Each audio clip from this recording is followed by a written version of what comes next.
semua baik. Tapi kalau dah benci, i'dilu, adillah kamu. Huwa aqrabu littaqwa. Dengan adil itu mendekatkan kepada ketakwaan kepada Allah Subhanahu wa ta'ala. Yang keempat, ada seorang perempuan, malam-malam dia tidur bermimpi datang bulan turun dari langit ke pangkuannya, memangku bulan. Pagi-pagi dia bercerita kepada ayahnya. Nama ayahnya Huyai, nama datuknya Akhtab. Wahai ayahku Huyai bin Akhtab, ya, malam tadi aku tertidur, mimpi nampak bulan turun.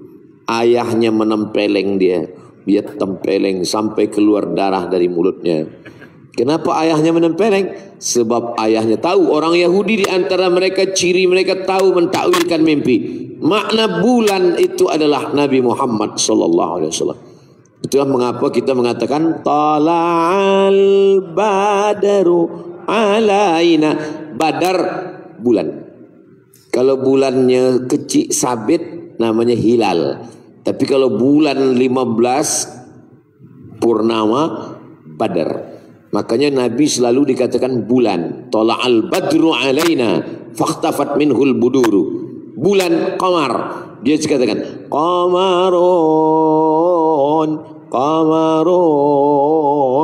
qamarun sidnan nabi qamarun. Orang Yahudi pun tahu. Jadi kalau ada orang sekarang tak tahu, lebih parah lagi dari Huyai bin Akhtab. Dia tahu, hanya saja dia tidak mau beriman. Tapi takdir tak boleh ditolak. Mimpi itu menjadi kenyataan. Perempuan yang bermimpi itu namanya Sofiyah, dan Sofiyah akhirnya menikah dengan Nabi Muhammad sallallahu alaihi wasallam, dan Sofiyah masuk Islam. Tak ada Nabi mengatakan, Sofiyah, kamu nikah dengan saya, yang penting kamu baik, dah cukup, tak usah bersyahadat ya, penting baik. Tidak cukup baik, mesti asyhadu an la ilaha illallah wa asyhadu anna Muhammadan Rasulullah. Apalah salahnya Sofiyah mengatakan asyhadu an la ilaha illallah wa asyhadu anna Musa Rasulullah. Mereka percaya kepada Nabi Musa, tapi tak cukup, mesti mengatakan wa asyhadu anna Muhammadan Rasulullah. Sofiyah binti Huyai bin Akhtab. Yang kelima, datanglah Sayyidina Umar bin Khattab membawa lembaran Taurat. Waktu itu belum dalam bentuk buku lagi. Ada satu lembaran namanya suhuf, safhah, satu lembar. Nabi bertanya, apa itu wahai Umar? Kata Umar, ini Taurat ya Rasulullah. Nabi menarik Taurat itu, Nabi koyakkan. Wallahi, kata Nabi, lau kana Musa hayyan, seandainya Nabi Musa itu hidup, ma wasa'ahu illa ayat tabi'ani, dia pasti akan ikut aku. Seandainya Musa hidup sekarang, dia pasti akan ikut aku, Sayyidina Muhammad sallallahu alaihi wasallam. Makanya umat Nabi Musa ingin menjadi umat Nabi Muhammad. Umat Nabi Isa ingin menjadi umat Nabi Muhammad sallallahu alaihi wasallam. Kita memang ditakdirkan Allah, dipilih Allah untuk hidup di akhir zaman supaya kita menjadi umat Nabi Muhammad sallallahu alaihi wasallam. Jadi kalau ada setengah orang mengatakan, kenapalah saya ni hidup ni sekarang banyak dosa, banyak maksiat, banyak perbuatan mungkar, kenapa saya tak hidup di zaman Nabi Musa? Kalau awak hidup zaman Nabi Musa, mungkin ikut Fir'aun. Kenapalah saya tak hidup zaman ketika Nabi sedang datang dulu, saya akan ikut berjihad. Mungkin ikut dengan Abu Jahal, Abu Lahab. Menurut ilmu Allah, memang engkau sesuainya hidup di tahun 2024. Sebab engkau tak tahan menghadapi Abu Jahal, Abu Lahab dan abu-abu lainnya. Cukup engkau menghadapi Abdul Somad saja. Jadi kita husnuzan kepada Allah SWT. Saya tidak pernah berduka, berkecil hati, menyalahkan takdir. Kenapalah hidup zaman sekarang? Tak, saya selalu bersangka baik menurut ilmu Allah. Ada yang kita memang boleh memilih. Saya sekarang memilih antara minum di cawan atau minum dari botol. Saya pilih, nak minum di botol boleh, nak minum di cawan boleh.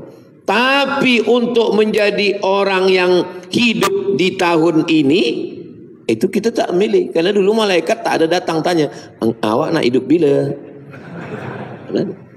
Maka kita terima. Pada sesuatu yang kita tak boleh memilih, jangan salahkan takdir Allah.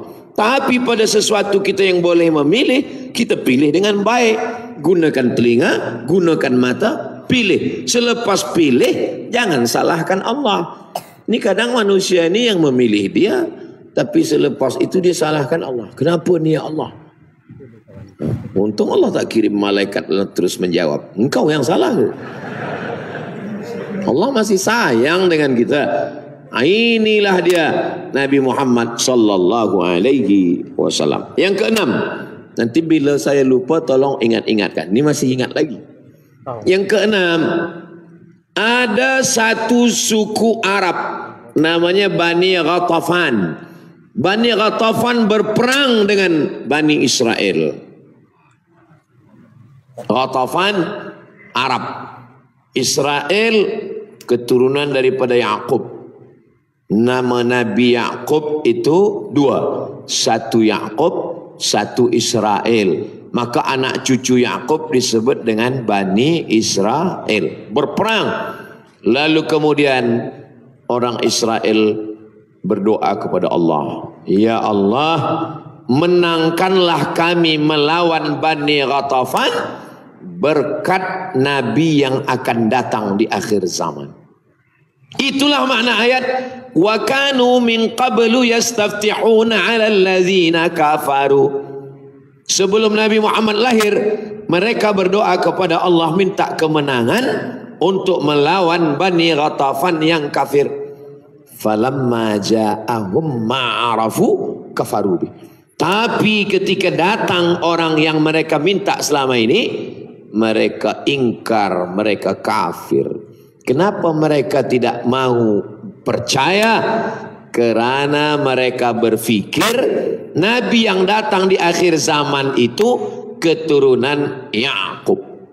Rupa-rupanya yang datang itu keturunan Ismail.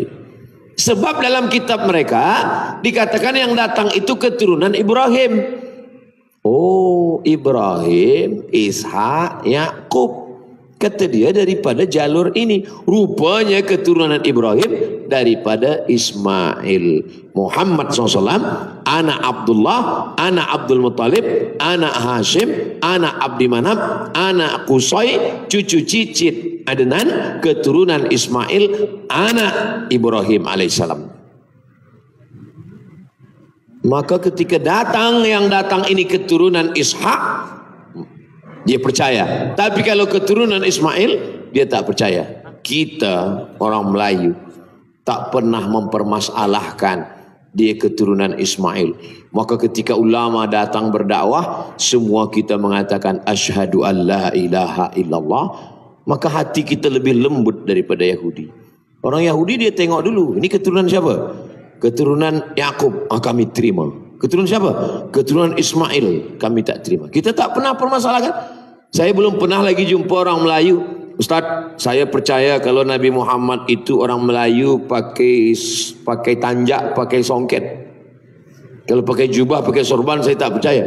Nah, kita semuanya mengikut Nabi Muhammad sallallahu alaihi wasallam. Yang ketujuh, Nabi Adam makan buah khuldi. Lalu dia pun berdosa. Dan dia pun berdoa kepada Allah. Doanya doa yang paling tua. Paling doa tua paling dunia adalah Rabbana zalamna anfusana wa illam taghfir lana wa tarhamna lanakunanna minal khasirin. Dalam doa ini tak ada minta ampun. Rabbana, ya Tuhan kami, zolamna, kami sudah menzalimi diri kami. Wa illam taghfir lana, kalau engkau tidak mengampuni kami, wa tarhamna, engkau tidak merahmati kami, lanakunanna minal khasirin, pasti kami tergolong orang yang rugi. Tak ada dalam doa ini, ampunkanlah kami, tak ada. Cobalah tengok. Rabbana, zolamna, anfusana, wa illam taghfir lana, wa tarhamna, lanakunanna minal khasirin. Tak ada doa minta ampun. Itu adalah adab Nabi Adam alaihissalam. Tapi dalam hadis, selepas dia baca Rabbana